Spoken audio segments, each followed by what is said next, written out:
मैं हूं आबिद हुसैन शेख, आपका खैर मकदम है 4 टीवी न्यूज कर्नाटक एक्सप्रेस में।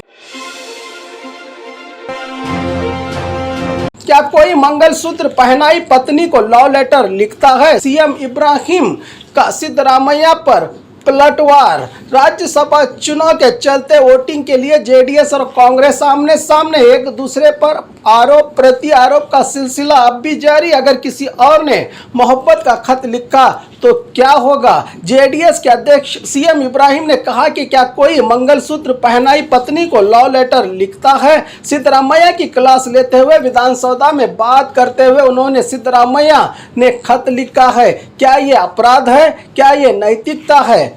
उन्होंने सवाल उठाया। कर्नाटका में नया इतिहास शुरू हो रहा है। अगर बीजेपी को हराना है तो पहला वोट आप लेकर दूसरा वोट हमें दें, लेकिन वो देने को तैयार नहीं। हम दूसरा वोट देने के लिए तैयार हैं, लेकिन वो तैयार नहीं है। क्या लहर सिंह वोट देंगे कि चिंगारी फूंकते हुए कोलार के श्रीनिवास गौड़ा हमारे जेडीएस को वोट डालेंगे?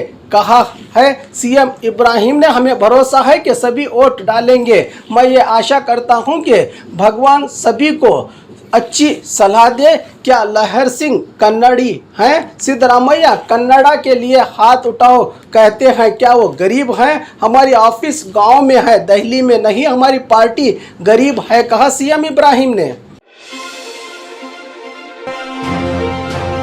दुनिया भर से दबाव के बाद बीजेपी बदली अपनी सोच। Press release. भारत के हजारों सालों के इतिहास में हर धर्म फला और फूला है। भारतीय जनता पार्टी सम्मान करती है सभी धर्म का। भाजपा किसी भी धर्म के किसी भी धार्मिक व्यक्ति के अपमान की कड़ी निंदा करती है। बीजेपी किसी भी संप्रदाय या धर्म का अपमान या अपमान करने वाले किसी भी विचारधारा के खिलाफ है। भाजपा ऐसे लोगों या फलसफे को बढ़ावा नहीं देती है।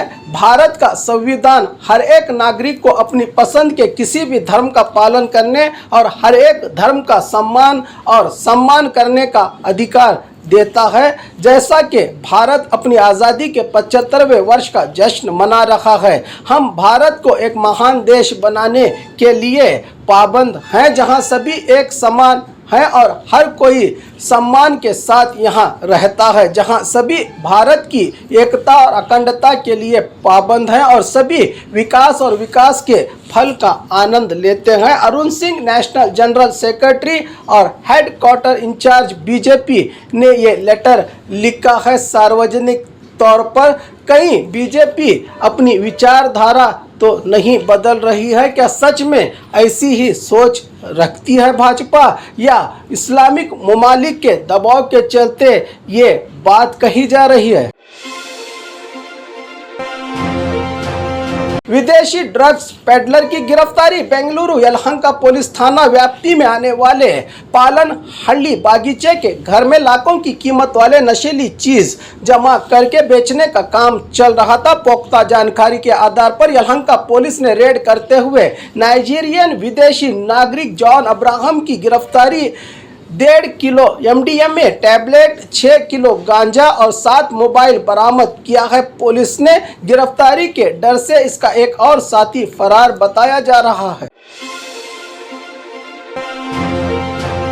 जेडीएस विधायक ने कांग्रेस उम्मीदवार को डाला अपना वोट। देश और राज्य भर में चल रहे राज्यसभा चुनाव के चलते आज जेडीएस विधायक श्रीनिवास गौड़ा ने अपना कीमती वोट कांग्रेस को देकर अपनी जबान में मीडिया के सामने कबूला कि हाँ, मैंने कांग्रेस को वोट दिया है क्योंकि आई लव कांग्रेस, कहा जेडीएस विधायक ने।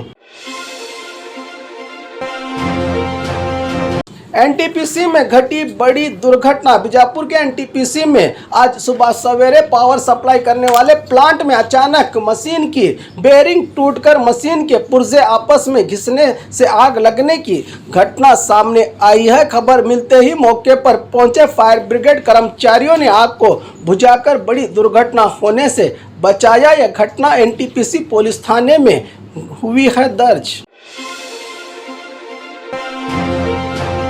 कांग्रेस विधायक प्रियांक खरगे ने कार्यकर्ता की बचाई जान। गुलबर्गा शहर के कांग्रेस भवन में एक निजी मीटिंग के दौरान गुलबर्गा जिला चितापुर से आए कांग्रेस कार्यकर्ता की अचानक तबीयत बिगड़ने से जमीन पर गिर पड़ा। इस घटना को देखकर कांग्रेस विधायक प्रियांक खरगे ने इंसानियत का फर्ज निभाते हुए तुरंत अपने निजी कार में कार्यकर्ता को हॉस्पिटल में दाखिल करके जान बचाई, जो इनकी प्रशंसा अब हर जगह हो रही है।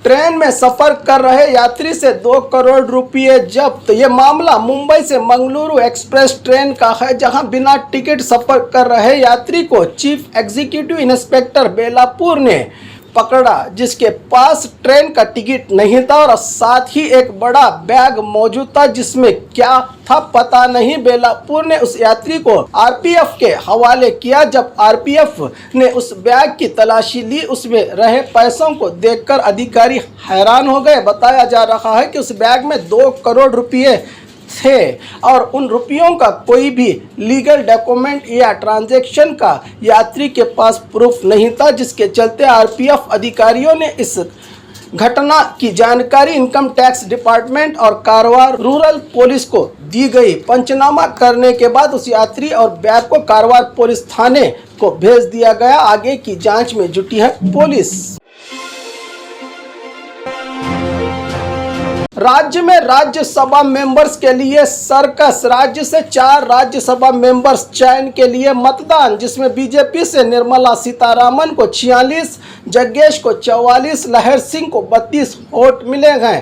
कांग्रेस से जयराम रमेश को 46 तो वहीं मंसूर अली खान को 24 वोट, जेडीएस के उपेंद्र रेड्डी को 29 वोट मिले हैं। बीजेपी के 122, कांग्रेस के 69 और जेडीएस के 32 विधायकों के चुनाव में क्रॉस वोटिंग के साथ साथ पहला वोट एक उम्मीदवार को तो दूसरे वोट के लिए भी इस चुनाव में मौका होने के चलते शुरू से अब तक जेडीएस कांग्रेस के बीच समर्थन को लेकर घमासान देखने को मिला। इन दोनों की लड़ाई में फायदा बीजेपी को मिलता नजर आया, जिससे बीजेपी के तीनों उम्मीदवार निर्मला सीतारामन, जग्गेश और लहर सिंह की कामयाबी यकीनी हो रही है। तो वहीं कांग्रेस के उम्मीदवार जयराम रमेश ने बाजी मारी। अल्पसंख्यक के हितों की रक्षा का ढिंढोरा पीटने वाली कांग्रेस के उम्मीदवार मंसूर अली खान का चेहरा दिखाकर आखिरकार क्या भला किया कांग्रेस ने।